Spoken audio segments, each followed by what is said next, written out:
அந்த 2022 வந்தேன். பட் இங்க வர முடியல. வேற ஒரு வேலையா வந்துட்டு வெளிய அவுட்டர்லயே போயிட்டேன். ஓகே.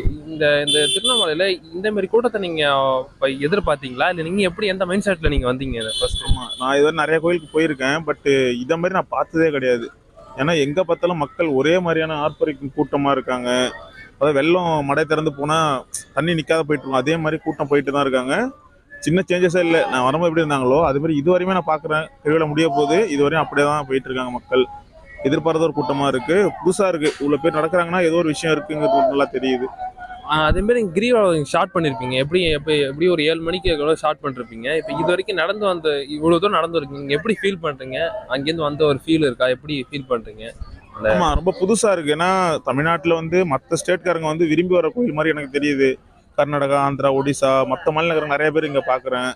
நெறைய கடைகள்லாம் திறந்து வச்சிருக்காங்க. 24 ஹவரும் கடை நெறைய இருக்கு. மக்களுக்கு போதுமான தண்ணீர் வசதி,